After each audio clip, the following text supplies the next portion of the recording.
management, good physicians, you're going to keep the cost of care down versus in some areas where you get no intervention and the cost can be as much as $150,000 or more, where we can bring it down to 60 to 70,000 lifetime cost. I think the cost for someone on that's HIV positive on what we call prophylactic treatment to keep them from getting sick is still going to run them about $6,000 a year.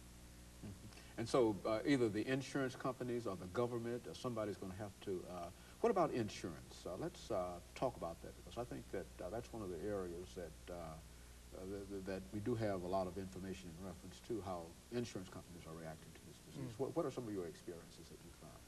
Well, there is a tendency, I think, in this country to blame our health care crisis on the AIDS issue, but we've had the health care crisis before AIDS ever came along. Certainly AIDS has exacerbated that a bit.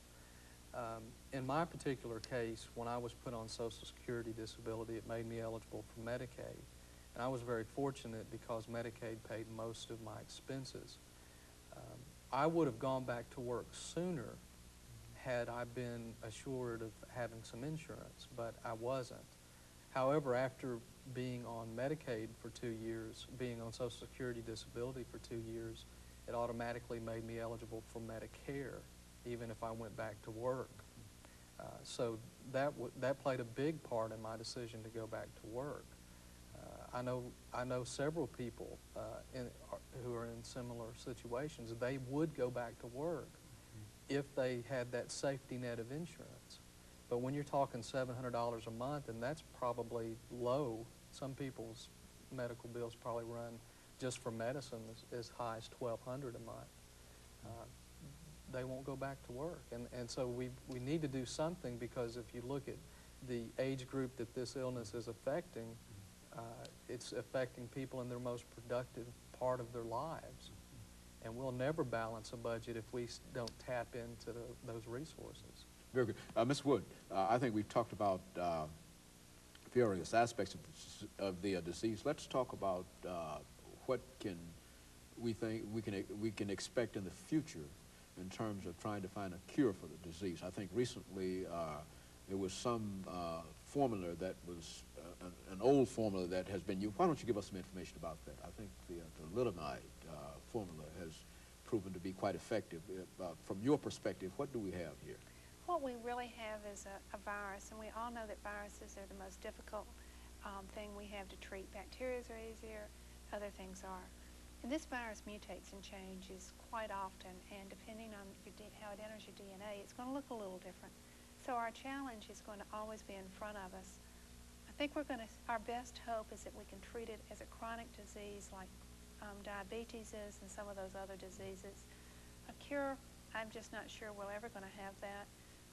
And perhaps someday a vaccine, but the challenges of developing a vaccine for a virus that's changing a little bit is going to be just really, really difficult. My hat is off to people at Vanderbilt and the other research centers for all the excellent work they've done. And our prayers are that they will find something. But for today, I think the best thing we can do is try to figure out how we can best manage it and wait for them to discover something that will give us a way past this disease. And of course, I would imagine, Mr. Dobbins, that would give you some comfort, but that also means that there has to be a spiritual aspect that you have to have in reference to this disease. Let's talk about that during the last few minutes that we have here today. My case, again, is probably atypical. I was trained to be a minister professionally and actually worked as a minister for about 8 years, the last 2 of those years working primarily as a youth minister. And also counseling young people who had been put in jail or detention centers. And what I found was that I was able to help everyone else, but I couldn't help myself during that period of crisis in my life. After that year of silence and after disclosing to my family the nature of my illness and having them accept me, I was at that point in my life at 27 years of age able to begin developing self-esteem and self-respect and self-love. And so the basis of my spirituality started there. And so it's rather ironic that I was a minister for 8 years telling others about God, And it's only been in the last 2 years dealing with a life-threatening condition that I really feel like I've come in contact with who God is for me. And it's interesting, I speak to lots of religious groups, and I speak to lots of students in public high schools and universities, and without exception, I get asked questions about my spirituality. And of course, I enjoy answering those because it's a very real part of my life. Very good, Ms. Wood. We've got about a minute and a half before we wrap this up for the morning. Why don't you give us some final comments? One comment I'd make about the spirituality very quickly is that we know that that's a real issue for our clients struggling, so we've added a spiritual person onto our staff to help people along their journey find that, just like Don could do. Very good. One of the things I would add, too, is that last year we had the first annual From All Walks of Life here in town, where there were about 5,000 people that came together on a Sunday to get out and walk and support this cause and make everyone understand it is our disease.